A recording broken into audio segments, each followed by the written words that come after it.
Очень много вопросов, друзья, поэтому я решил сделать ролик, небольшой гайд о переезде.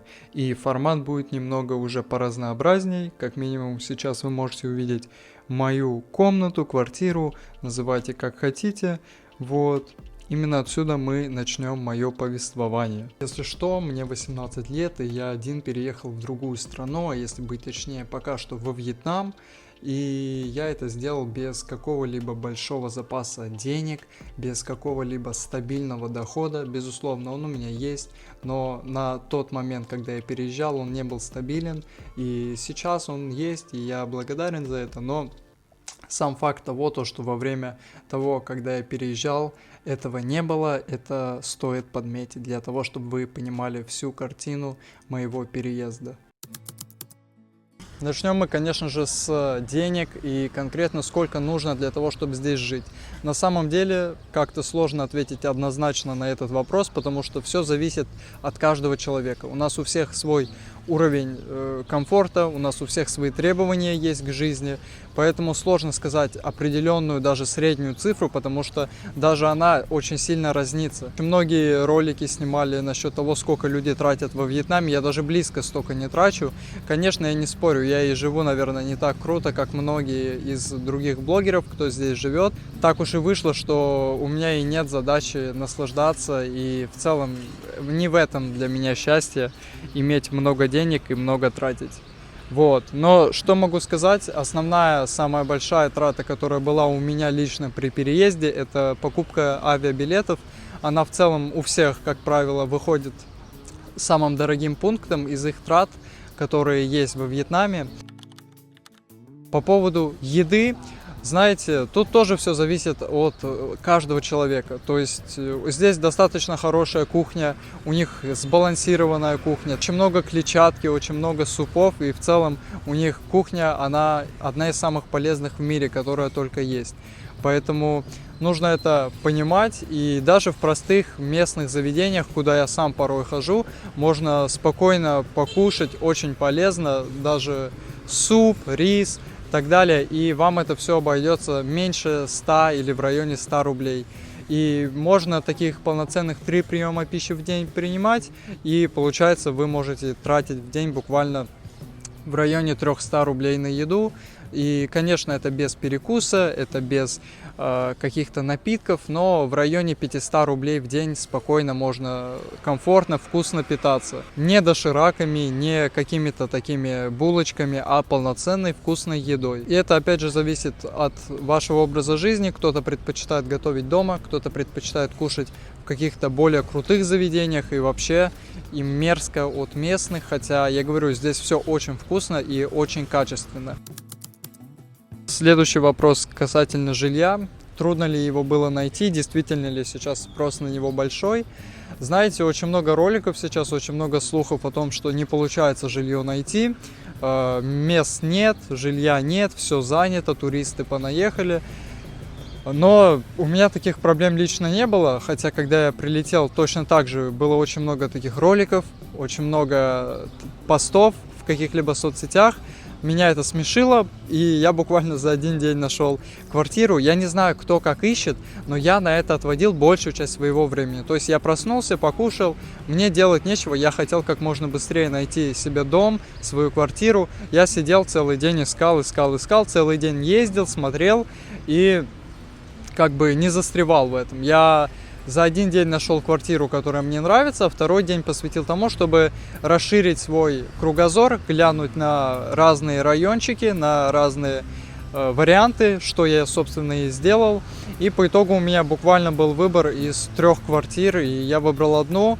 Она в отличном южнокорейском районе, что мне безумно нравится. Здесь не так уж и много иностранцев, хотя, безусловно, они есть, и их тоже много, даже у меня в подъезде, но их поменьше, чем в другом районе Ми-Ан, где их прям очень-очень-очень много. Где искать жилье? Жилье я искал в Фейсбуке, я искал во всех возможных соцсетях, то есть Зала, это их собственный мессенджер. Я писал объявления в Facebook, То есть, что ищу квартиру, бюджет такой-такой. Потом я писал, и мне подбирали варианты риэлторы. Так как я откликался на их объявления, я в конце концов понял, что я могу просто написать: здравствуйте, есть ли у вас какие-то варианты для иностранцев, бюджет такой-то, район вот такой-то.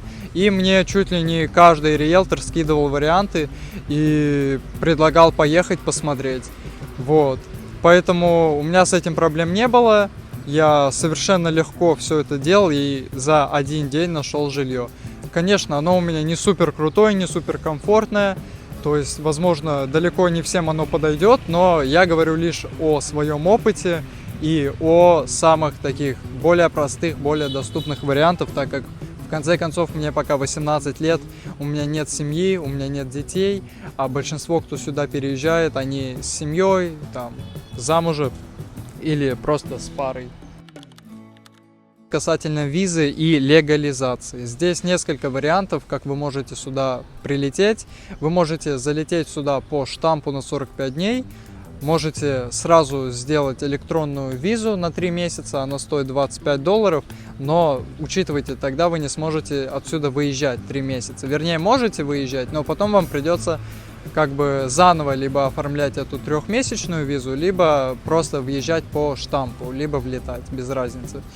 Вот. Если вы хотите такую мультивизу, чтобы вы прилетели на 3 месяца, отсюда в Таиланд куда-нибудь и потом опять сюда, и чтобы ваша виза сохранилась, то тогда вам нужно чуть-чуть переплатить 2 раза больше, $50, мультивиза на 3 месяца. Виза ран, просто едете до границы, вам там все делают, очень много компаний, которые этим занимаются, очень много агентств и так далее. Можно и самому туда ездить, но я думаю, в первое время это немного проблематично, и в любом случае не все такие самостоятельные.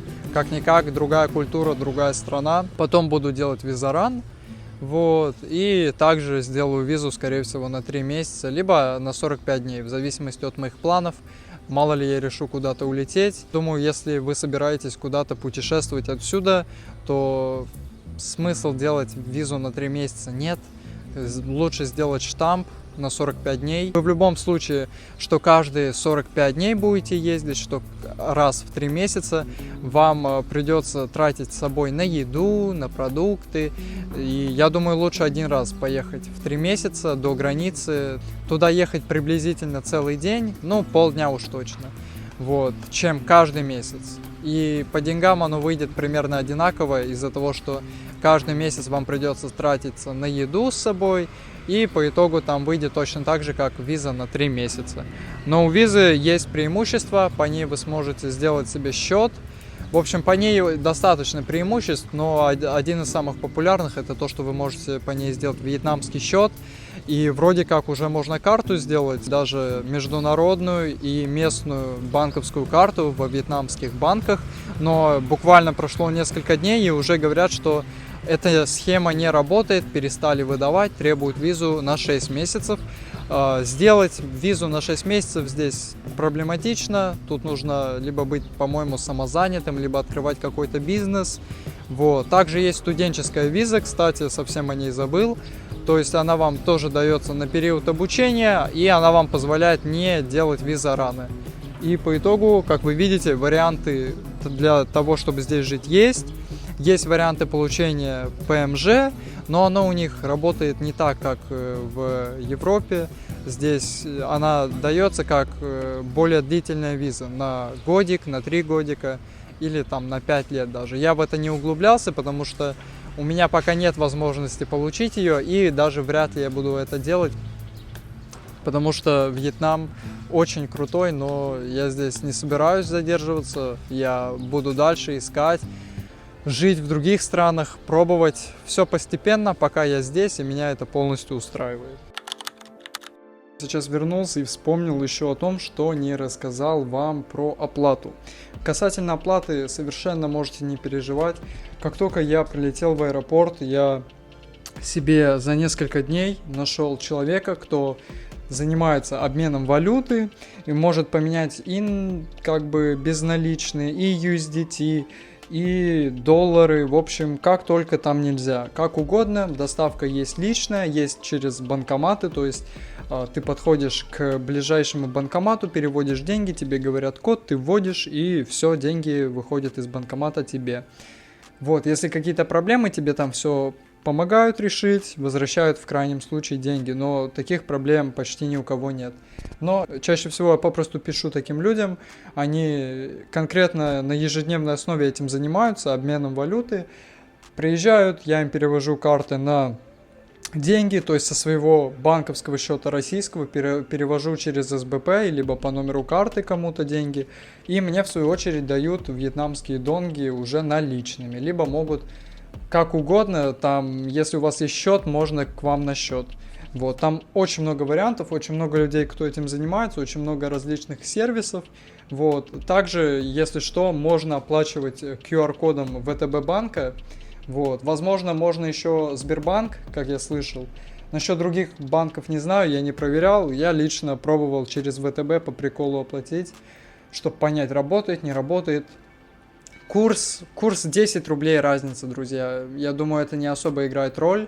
Вот, там 100 рублей, либо 110 заплатить. Вот. Ну, если брать суммы побольше, ну, вряд ли тут кто-то тратит такие деньги, где будет 10 тысяч рублей разница. Насчет таких вот обменников, это очень выгодно, там по очень вкусному курсу все меняют, порой даже выше курс, чем у Центрального банка. Я не знаю по какой причине, но порой это так.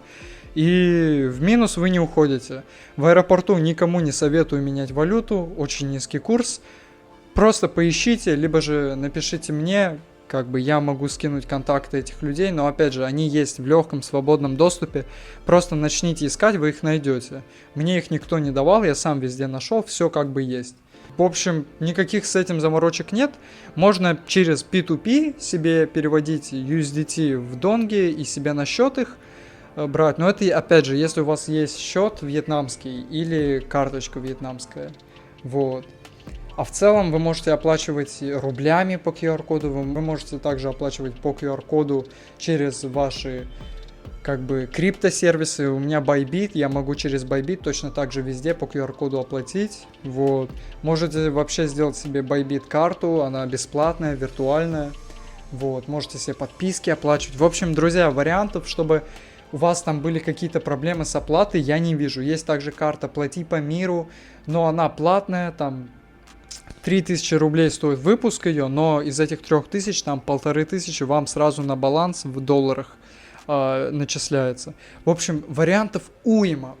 И с этими всеми санкциями, и со всеми как бы трудностями, что карты как-то трудно получать, друзья, уйма вариантов, вы можете любую карту себе сделать, и не надо делать вот эти карты, которые там советуют. Казахская карта за 20 тысяч, кыргызская карта на 5 лет или еще какая-то вот стран СНГ. Не делайте, зачем оно надо за такие огромные деньги.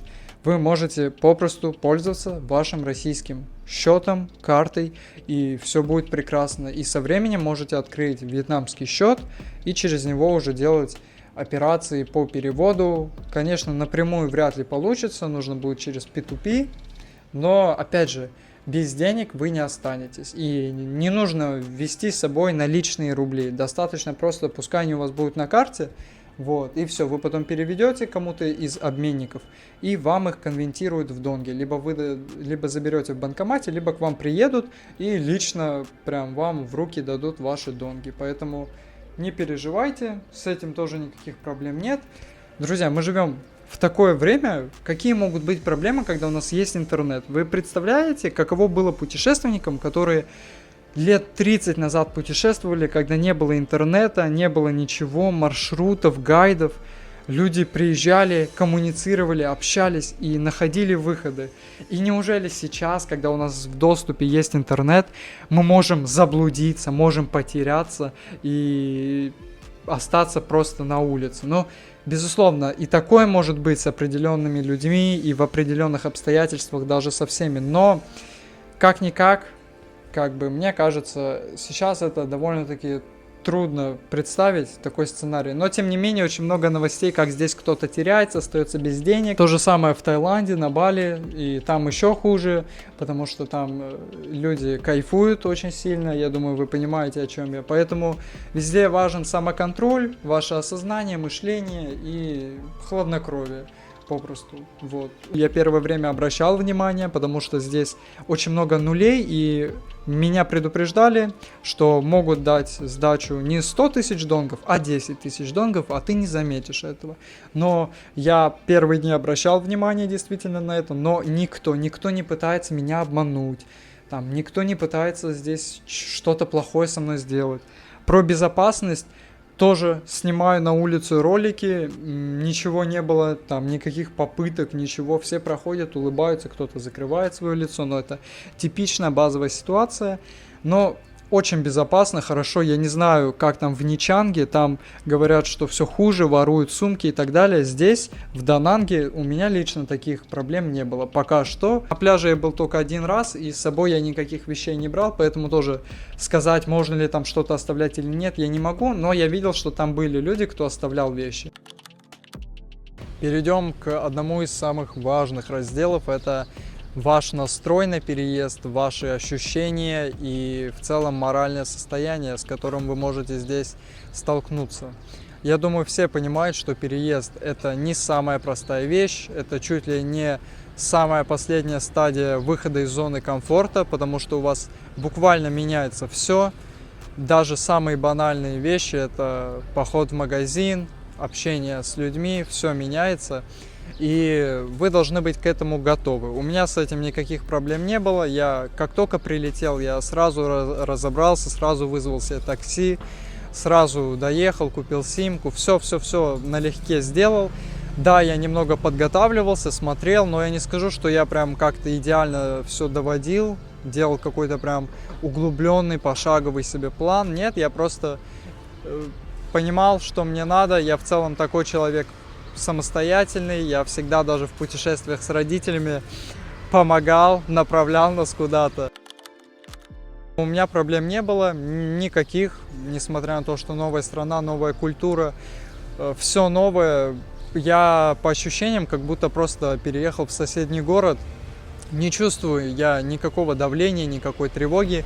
Мне очень нравится менталитет людей, мне очень нравится с ними общаться, хоть и через переводчик, но у нас безумно теплые диалоги получаются. Английский я также здесь очень активно практикую, потому что большинство населения переводит вам все на английский язык через переводчик, да и в целом, если вы по улице идете или кто-то из вьетнамцев знает, они знают английский и практикуют его. А мне лишь это в пользу, так как я его учу, вот, поэтому как-то так. По поводу одиночества и так далее, друзья, для меня это не проблема, то есть я не углублялся в этот вопрос, я не искал каких-то единомышленников, я не искал тех, кто сюда тоже переехал, потому что мне оно не нужно, я сфокусирован на себе, на работе, и я в целом всегда такой был, я всегда в жизни рассчитываю только на себя, и, как мне кажется, знакомства должны происходить не намеренно, они происходят в тот момент, когда они действительно должны быть. Все мои друзья, которые у меня есть, у меня нет ни одного знакомства, которое было каким-то нативным, каким-то выбранным. То есть все мои друзья, все мои близкие люди, мы с ними познакомились в нужных местах. Через спорт, через школу, еще через что-то, но это было как-то случайно. И я верю вот в такие знакомства. И в целом в новых-то не особо нуждаюсь. Большинство людей, конечно же, нуждается в общении, большинство людей не могут иметь такое мышление, как у меня, потому что мы все разные, и кому-то нужно выговориться, кому-то надо разделить такие эмоции, как-никак, это переезд в новую страну, может быть действительно сложно. Но, опять же, я говорю про себя, про свою историю, и у меня таких проблем нет. Я себя уверенно чувствую, я счастлив. Могу сказать одно, что атмосфера, оказывается, влияет. Я всегда считал, что неважно, где ты находишься, в какой стране, какие обстоятельства, все дело у тебя в голове. Безусловно, это так. И я и в России был счастлив, и ценил свою жизнь, я был благодарен за нее, и вел точно такой же образ жизни, и соцсети тоже вел. Просто здесь как-то, не знаю, по-другому оно ощущается. Возможно, это эмоциональный фон все равно у меня повышенный за счет осознания того, что я в другой стране один, за счет того, что у меня здесь все неплохо, есть работа, есть любимое дело, нравится страна, нравятся люди. Не знаю, безумно это нравится, я это ценю, благодарен, потому что опыт в любом случае крутой, кто бы что ни говорил, дешевая страна, легкая страна, это просто отличная страна, и я вот думаю, что даже поехав куда-то в другое место, скорее всего, мне будет хотеться сюда вернуться, потому что мне попросту вот элементарно выход от своего дома до каких-то заведений, кафе, либо даже для съемки ролика доставляет безумное удовольствие. Мне безумно нравятся люди, они счастливые, несмотря на то, что у большинства из них здесь график довольно тяжелый, они простые, они какие-то счастливые, это действительно так, вот. Но я не скажу, что есть какие-то колоссальные различия. Мы как-никак люди, у меня на это взгляд таков, что все мы братья и сестры, мы все произошли от одних и тех же людей. И да, нас время помотало, мы сейчас разделены по нациям, по расам и так далее, но все мы люди. И я не разделяю людей ни в коем случае. И в том числе, я думаю, возможно, это потому, что я сам не русский, я вырос в России, и вот эта вот штучка с тем, что я не привязываю себя ни к какой национальности, я просто человек, она во мне действительно есть. Еще хочу добавить, что переезд это далеко не для всех, не судите мой опыт получился максимально гладким, максимально постепенным, то есть я не столкнулся ни с какими проблемами, я не столкнулся с какими-то эмоциями негативными. У меня все, слава богу, хорошо, я благодарен за это, но я себя и настраивал на это как на что-то легкое, на что-то простое. Я не делал каких-то сверхожиданий, что ох, как это сложно. Я смотрю на это чуть проще, возможно, поэтому все так и складывается. Это в целом мое мировоззрение, и оно у меня такое нетипичное. Многие говорят, оно правильное, но я не разделяю взгляды на правильные и неправильные. Все имеют право на свое мнение. У меня она такая, я делюсь этим, и, возможно, через свою философию жизни вот все вот так дается, как сейчас. Далеко не каждый справится, и это абсолютно нормально, потому что все мы разные. У нас разные страхи, у нас разные ощущения, у нас взгляды совершенно разные, поэтому вы не должны судить что-то по моему опыту. Прилетайте, пробуйте и сами оцените, потому что есть очень много людей, кому не нравится Вьетнам, кому не нравится вообще что-либо. Все мы разные, понимаете? Когда я сюда переезжал, опять же, было очень много разговоров, что жилья нет, что тут еще что-то плохо, то все, что все, кто переезжает, они отравляются. Я ни разу не отравился, прекрасно себя чувствую. Хотя, говорю, я и заходил, питался в таких местных забегаловках, и все со мной прекрасно, все хорошо. Но даже в России у меня ни разу не было отравления там, от шаурмы, от там, чего-то такого. Я всегда нормально ел, все в порядке было. Опять же, возможно, это мои индивидуальные настройки организма такие. Но, как видите, оно у меня такое. Тараканы, да, возможно, но, опять же, не в таких количествах. Я бы не сказал, что они тут повсюду. То же самое про крыс. Здесь я пока увидел всего лишь одну крысу. Но, собственно, крыса и крыса. Это точно такое же создание. И оно мне ничего не делает, не мешает. Пускай бежит по улице, куда ему надо. Еще раз скажу, переезд это не для каждого, не для всех. Я не призываю никого к тому, чтобы переезжать, что-то такое пробовать. Мне это нравится, это мне подходит. Я всегда хотел попробовать для себя такой опыт, и вот сейчас у меня такой момент в жизни, когда я переехал, я проживаю этот опыт, я ценю и благодарен за него.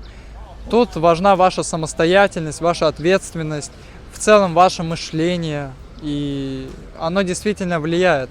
Потому что даже переехав сюда, вы буквально через несколько недель можете захотеть вернуться домой. Это у многих такое бывает. Вот. Просто все зависит от вашего настроя, мышления, от образа жизни, очень много факторов, от которых зависит, останетесь ли вы здесь надолго или нет, от менталитета, от вашего духа. Вот, поэтому сильным людям, мне кажется, переезд дается легко. По крайней мере, я сужу по себе, по людям, которых я знаю, которые также переехали, и у них примерно схожие взгляды со мной. Они легкие на подъем, они понимают, что жизнь не вечная, и, возможно, эти осознания действительно упрощают момент с переездом. Поэтому как-то так, это был мой вот такой вот гайд. Я знаю, что, возможно, кто-то ожидал какой-то пошаговой инструкции, но это не про это, я сам не про это. Как я и говорил, тема переезда и миграции – это не основная тема. То есть я в любом случае хочу фокусироваться на себе, на своей жизни, не привязывать вас к контенту переезда, вот к какому-то такому travel, либо иммиграционному формату, потому что я хочу делиться своей жизнью, и пока что это часть меня, и я вижу, что вам она интересна, именно поэтому я решил заснять этот ролик. Пишите вопросы, пишите пожелания, может что-то еще сниму. Пока что это так. Возможно, опять же, вышло не столь информативно, но добавлю одно. Те, кто хочет узнать какие-то максимальные детали, максимальные подробности, можете написать мне в комментариях или перейти написать мне в телеграм-канале. Я могу, если у меня будет время, могу ответить на какие-то вопросы. Если захотите, можете меня отблагодарить даже как-нибудь. Можете в целом обратиться как на полную консультацию. Я ничего такого не провожу, но если спрос большой, а мне действительно очень много сообщений поступает, я всем отвечаю, вот. Стараюсь, по крайней мере, так как, поймите, я также работаю, я также отдыхаю, наслаждаюсь этим опытом в другой стране, поэтому я не могу сидеть и просто пытаться всем помочь. Но если кто-то хочет, можно действительно попробовать формат консультаций. Если подводить какие-то небольшие итоги, здесь можно вполне комфортно жить, даже, наверное, на $300-400 в месяц с учетом жилья. Но вам нужно найти еще жилье такое. Вот. У меня жилье найдено, и у меня оно выходит $150 в месяц. Как-то так. Но у меня и нет своей кухни. Я хожу в прачечную, у меня нет стиральной машины, вот. Но в целом я не жалуюсь, так как в России за эти деньги я бы даже близко не нашел такого хорошего варианта. Поэтому пишите, все индивидуально, рассмотрим, подумаем, вот. Как-то так.